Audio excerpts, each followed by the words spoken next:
Chapter 32. Hampered, Not Helpless. Summary. They won't go down without a fight. Ochako only stopped humming once she was sure Izuku had fallen asleep. It was a little difficult with the oppressive gag still wedged between her teeth, but she managed. Gosh, they really needed therapy. Maybe group therapy sessions would be good after this was all over. Yeah, that actually sounded pretty great. For now, she had to make sure there would be an over. Ochako had no doubts in her mind that the others would find them, but the problem was, would they find them in time? Her and Izuku's best bet was to escape themselves, but that would mean they'd have to engage the kidnappers on their own. They couldn't let the aliens contact the traffickers. Even if they were caught escaping, it would distract their kidnappers and buy the others time. Ochako doubted they'd want to risk damaging the Trellin's merchandise, even if they were upset. She had to do this. She just needed to think. What would Izuku do? Gods, they really needed therapy.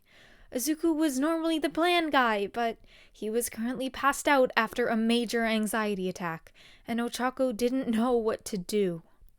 Okay. Just breathe. Hopefully, after a nice nap, he might be in a better state of mind, but until then, she was on her own. Even after he woke up, they wouldn't be able to talk, and she was far less restrained than him, so it really was on her this time. Okay, so her wrists and ankles were bound with a scratchy rope that was too strong to break out of. Her cork was out of commission because of the bag over her hands, held in place with the previously mentioned rope. She was in a wire cage that strongly resembled a dog crate. Wiggling her bonds to get a better look at the door, it might actually be some sort of space dog crate. The door wasn't even locked, it just had a latch she would need her hands to open. Okay, all she needed to do was get her hands free. She could do that. The cage didn't seem particularly well made, so there might be a sharper bit she could use to fray the rope on. Or maybe she had something on her she could use? But the clothes on this planet tended to be plush, even the shoes, of which she was missing one from her initial struggle. But there was the hairpin she was using to keep her unruly hair manageable until her haircut tomorrow. Ochako can confidently say that the wiggling and struggling she did to get that thing out of her hair was not graceful, but it worked. It took a long while to stab through the thick bag, but she was eventually able to get the sharp pin in her hands to begin picking away at her bonds. The sound of her breath was overwhelming in her ears as she cut, each little noise making her heart race. The kidnappers could be back at any moment, and she didn't want to know what they would do if they saw her trying to escape. Just because she thought the kidnappers wouldn't risk hurting them didn't mean she was right. She needed to get free and in a position where she could at least defend Izuku and herself. Cut,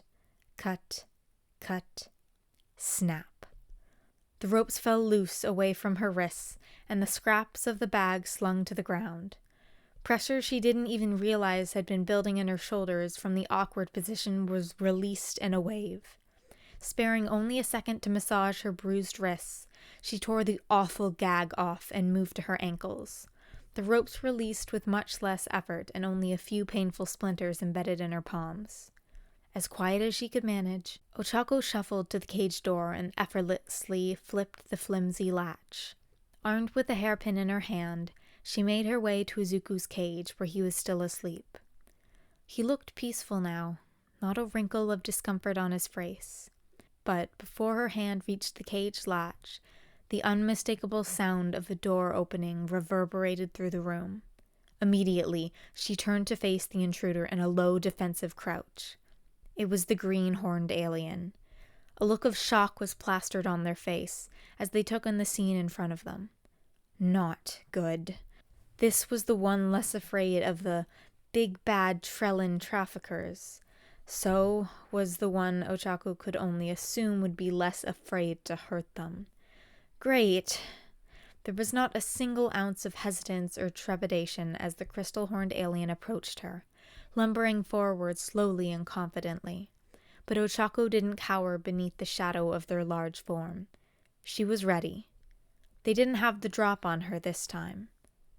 Ochako made the first move, lunging forward, not with an open-handed strike, but a thundering kick to the knees. The alien let out a grunt of pain as their left knee buckled under their weight, sending them crashing to the ground. That made a worrying amount of noise, but she couldn't do anything about that now. Now that they were more on her level, Ochako made a knuckled jab for their eyes before activating her quirk. Now in pain and temporarily blinded, the alien floated helplessly to the ceiling. She knew it was only a matter of time before the tentacled alien joined them, so she set to work on Deku's restraints. Thankfully, the rope that wound up his arms was all in one long piece, so after a single cut, it fell. The legs didn't take long after, and soon the gag was out, but Izuku still hadn't woken up. She didn't understand how he was still asleep. His arms weren't looking too good, and she'd accidentally jostled them enough to hurt while cutting free the rope. They should have woken him up. The bleeding appeared to have stopped from before and scabbed, but it was pretty bad. It might even scar. Ochako shook herself. She couldn't be worrying about that now. They needed to go.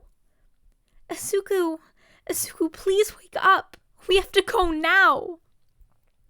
But Izuku lay there, completely dead to the world.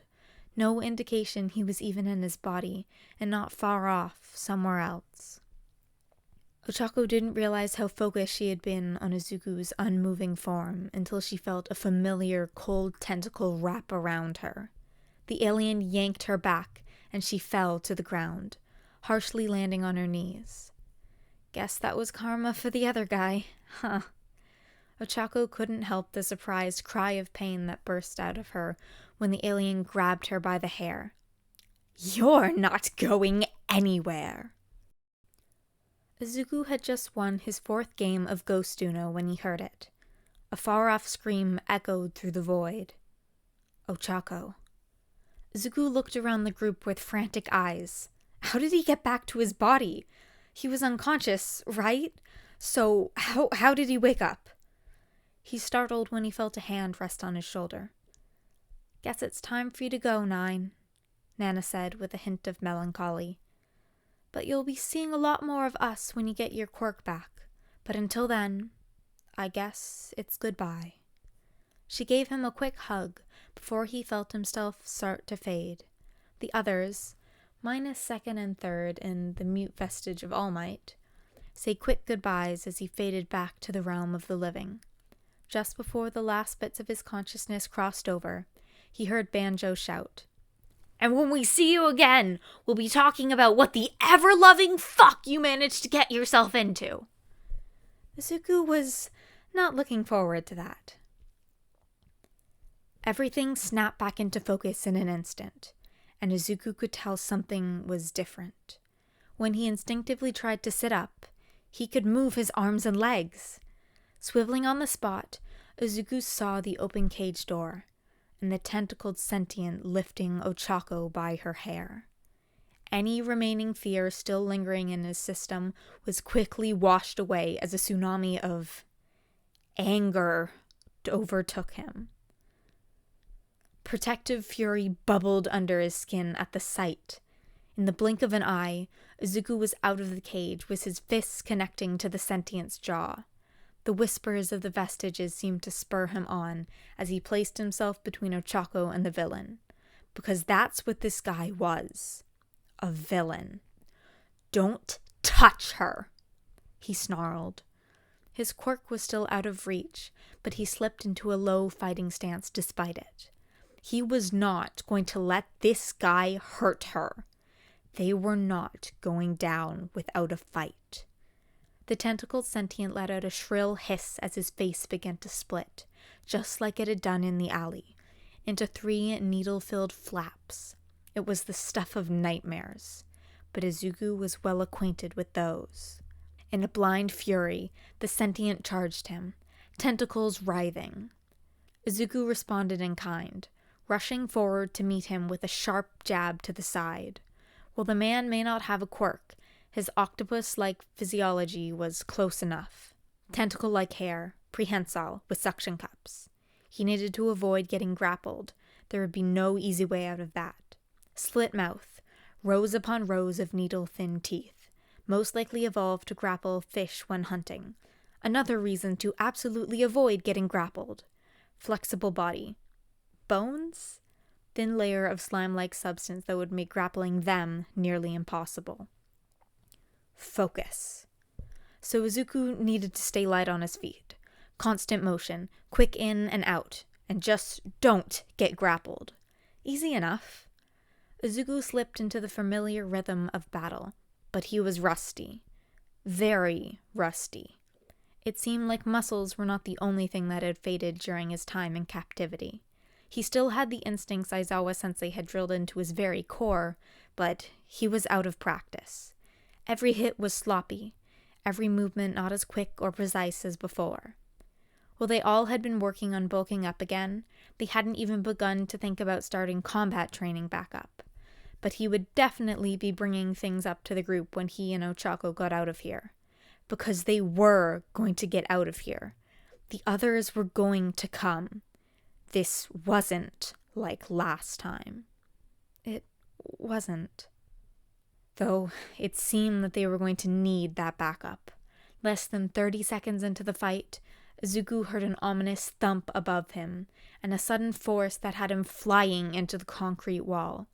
A choked cry of pain stuck itself in Izuku's lungs as air escaped him.